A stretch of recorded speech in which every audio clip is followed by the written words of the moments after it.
Baahubali 2 RRR के बाद अब प्रतीक्षा हो रही है एस राजामौली साहब की अगली मूवी का नाम क्या होगा। हम सब वेट कर रहे थे, फिर नाम अनाउंस होता है, नाम है वाराणसी। और वाराणसी नाम जैसे ही अनाउंस हुआ है, फैंस अभी से प्रतीक्षा कर रहे हैं कि थिएटर्स में कब जाकर के हमें ये मूवी देखने को मिलेगी।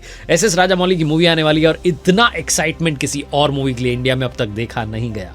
आप देख रहे हैं दुनियादारी, मैं हूं आरजे कार्तिक। टाइम ट्रॉटर नाम का शब्द आया तो लोगों ने कहा क्या होने वाला है। लोगों ने अपनी अपनी थ्योरीज बना ली।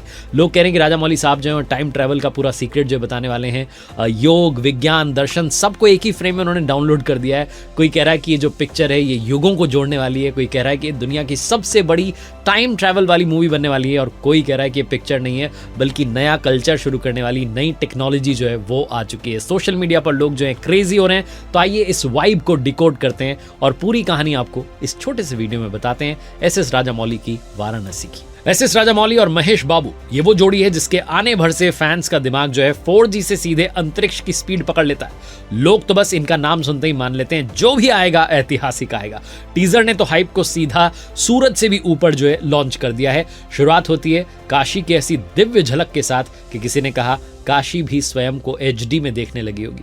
फिर ऋषि महात्मा, फिर हवन, फिर उस हवन की अग्नि से पैदा हुआ क्षुद्र ग्रह जो आसमान चीरते हुए अंटार्कटिका की बर्फीली नदी में जा गिरता है। ये सब देखकर के ऐसा लगता है कि राजामौली जो है वो फिल्म नहीं, क्रिएशन का ओरिजिन जो है स्टोरी वो लिख रहे हैं। इसके बाद आता है अफ्रीका, बहुत सारे जानवर दिखते हैं और उसके बाद लंका नगरम में हम प्रवेश करते हैं जहां स्क्रीन पर दिखते हैं हनुमान जी। उनकी उपस्थिति ऐसी होती है कि एक साथ जयकारा होता है, जय श्री राम।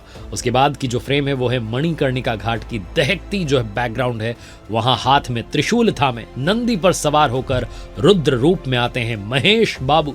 उस एक फ्रेम ने क्या किया है, फैंस जो हैं क्रेजी हो गए हैं। स्क्रीनशॉट्स की बारिश जो है सोशल मीडिया पर होने लगी है और कुछ लोगों ने तो अभी से जो है थिएटर में जाने की तैयारी शुरू कर दी है।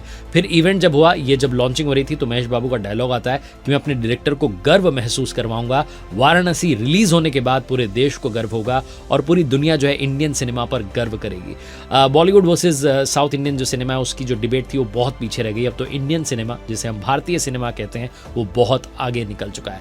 राजामौली साहब कह रहे हैं कि कमाल होने वाला है ये जो फिल्म है, इसके लिए हम सब सुपर एक्साइटेड हैं।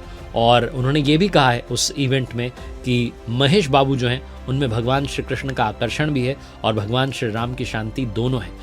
सबसे कमाल तो ये होने वाला है फैंस को जब उन्होंने बोला कि मैंने खुद जो है वो फोटो अपने वॉलपेपर में हफ्तों तक रखा था, हफ्तों तक।